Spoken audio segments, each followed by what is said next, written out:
Buses and sends can cause confusion and a little bit of fear, but they're actually pretty simple and incredibly useful elements of signal path in any live recording setup. Let's try and explain or demystify them. A bus is simply a collection of signals that can be routed to an output for a range of reasons. In this example, you can see the simplest bus in red, which is the mix bus. This can also be called the stereo bus or the output bus, and I've even seen it called the master bus. The signals from the drums, guitars and vocals all get mixed together and output to this bus, and the mixed signals come out of the speakers or headphones.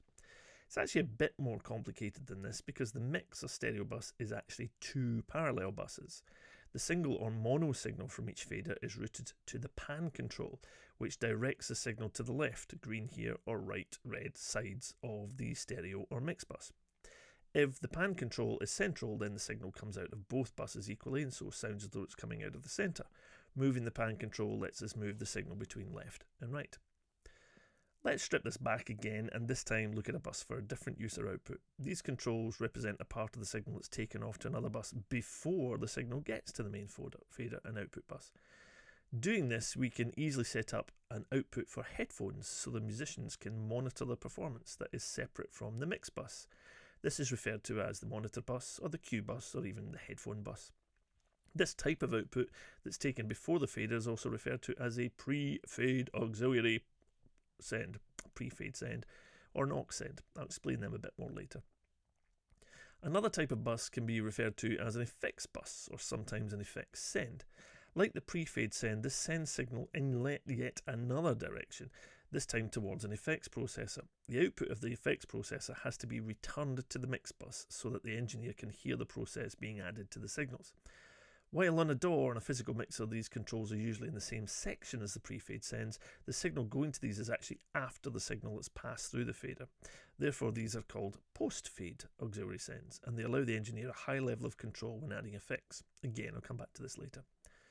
Let's try and explain the difference between pre-fade and post-fade in a little bit more detail.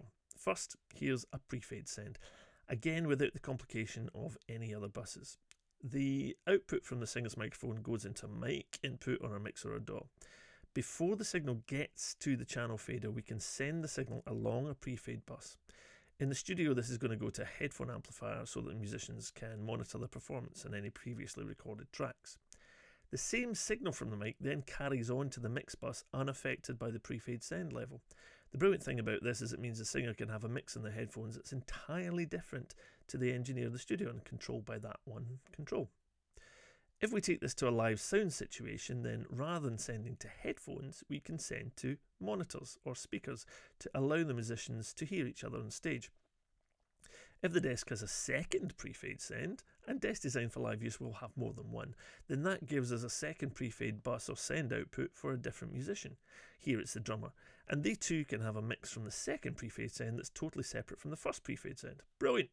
If we had a load of pre-fade sends, and big professional desks do, then we can send a different mix to potentially every musician on the stage. Remember that these mixes are totally separate from the mix that the audience is hearing. That's called the front of house mix. In a studio, this is called the control room mix. Post-fade sends are maybe a little harder to grasp. Let's take our singer again. This time we want to add a touch of reverb to our voice. Once again, the signal from the mic comes into the DAW or the mixing desk. The post-fade send, however, comes from the output of the channel fader. So if the fader isn't up, no signal will get to the send. It is a bit more complex, but there is method in it.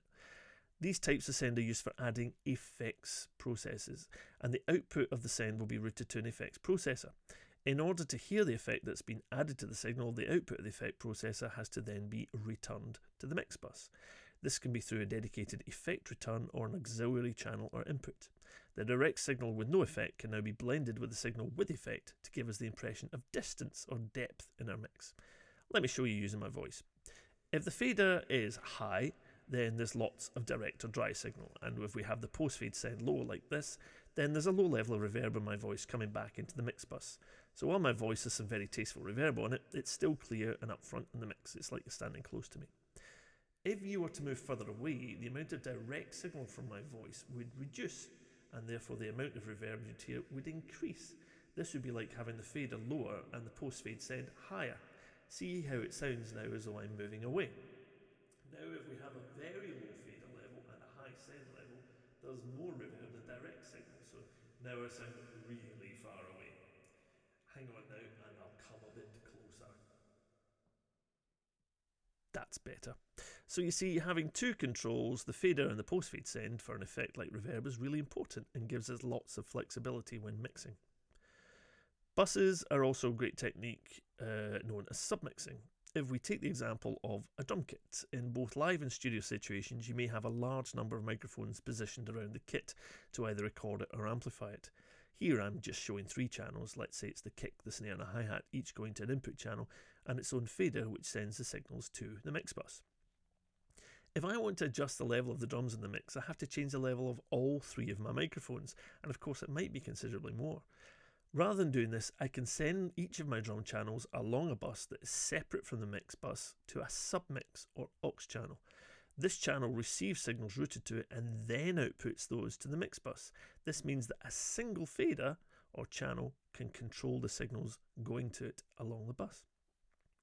If we have lots of buses like these, and in most DAWs, for example, there are potentially hundreds of them, then we could create submix channels for the drums, the horns, the guitars, the vocals, the keyboards, in fact any group of instruments, giving us lots and lots of control using a small number of submixes, each controlled by a single fader.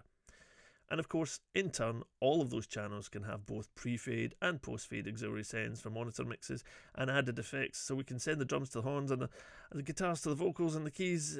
Before we know it, there's cables everywhere. So that's an introduction to buses and sends, which are just buses, a collection of individually controllable signals that are routed to an alternative output for a range of practical and creative reasons.